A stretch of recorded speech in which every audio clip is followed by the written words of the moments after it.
Hey everybody, it's Stuart, and I'm so glad that you're on the channel. Over the last 29 years, I've been speaking to hundreds of thousands of people, and I've been able to do my own research as a psychologist, executive coach, and somebody who also helps people in the space of psychotherapy. As a researcher at heart, I try to bring some of these details to people who may not have access to all of these. So the first thing that I want to do is to answer this question. Why do I have this feeling of not being good enough? And the answer is going to probably surprise you, but let me give you, first of all, the 5 causes of the feeling of not being good enough. Number 1, low self-esteem. As defined by Jack Canfield, self-esteem is a feeling of being capable and lovable. However, for many people, they don't feel capable because they have been judged by a higher expectation, and as a result, they don't go about being able to create better capability. Unfortunately, they aren't able to go about creating a better set of competencies, and this leads to a spiral effect that causes them to keep looking at their current capability as if there's nothing they can do about it.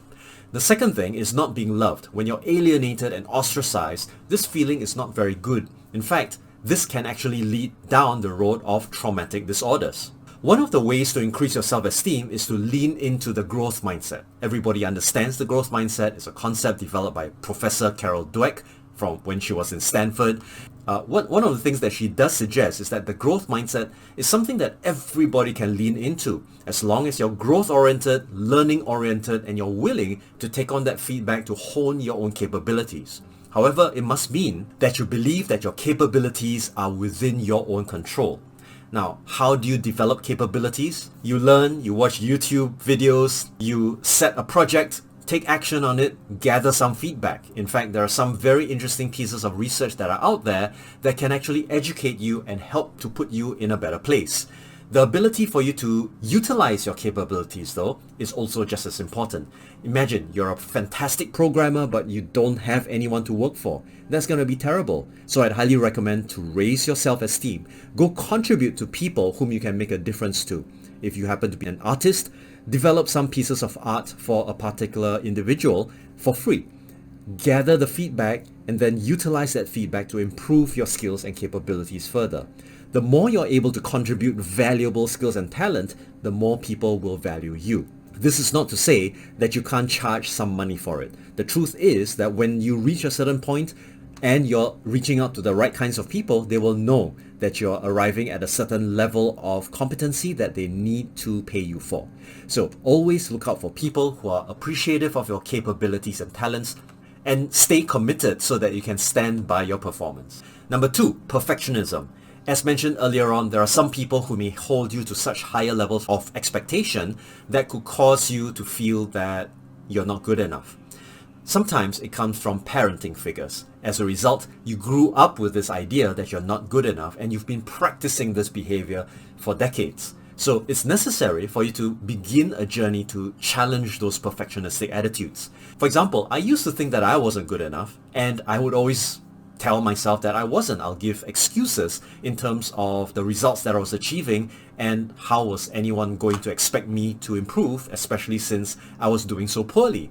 Unfortunately, that was absolutely not true. I came to realize that by learning how to learn, by developing the skill set, it enabled me to far outshine many of my peers in my studies, and as a result, I became very well known for accelerated learning skills.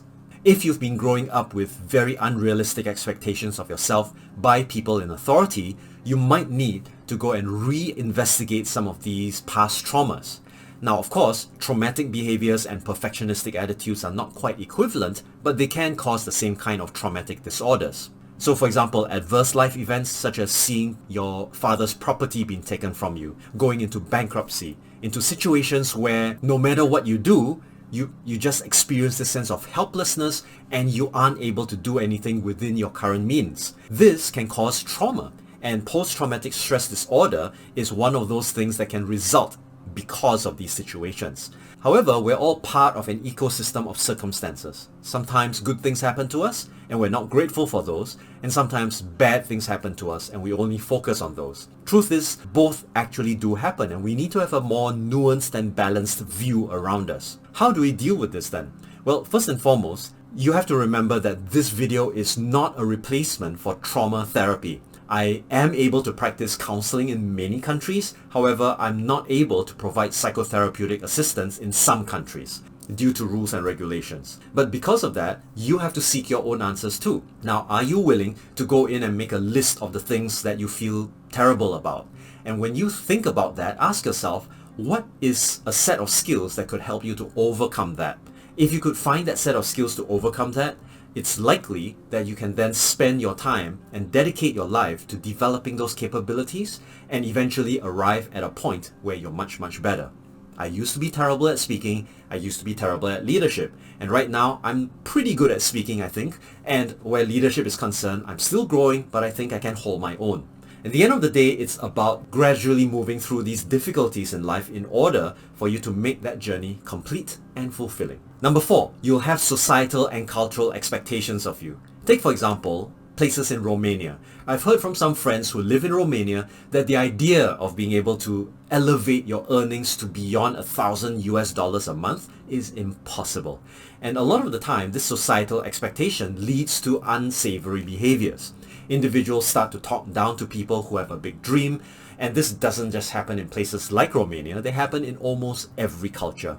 I know some subcultures in schools where if you scored an A, they will talk down to you as if you're an alien so as to try to bring you down to their level. Now, as I mentioned in previous videos, you can take that as a sign that you shouldn't be better than others.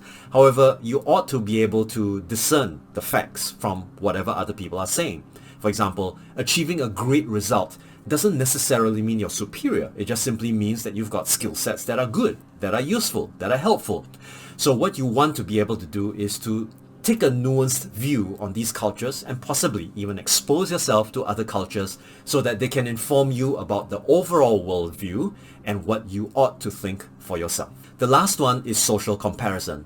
Now, I used to do this myself. I used to take a look at public speakers who had all that pizzazz. And unfortunately, I was just one of those who was sitting in the audience wishing to be that person on stage. Nowadays, I tend to have overcome many of those social comparisons because I know that the best way to compare would be to compare with the previous version of myself. If I can see progress, usually I'm on a good path. For example, how does a good presentation go? It comes with preparation, it comes with a lot of skill sets related to body language, eye contact, tone of voice, and so on. What I want to do is to be able to utilize small improvements in my game in order to prove to myself that I'm a better speaker than yesterday. Likewise, I do this for business, I do this for physical fitness, and many other areas in my life. Do you? Would you be willing to do an experiment to compare yourself today versus tomorrow? In fact, what you can do is identify the tasks that you have been able to do and measure that across a weekly basis to notice how much better you're getting. And most of the time, as long as you get better by a little bit, you're going to feel that you're progressing anyway.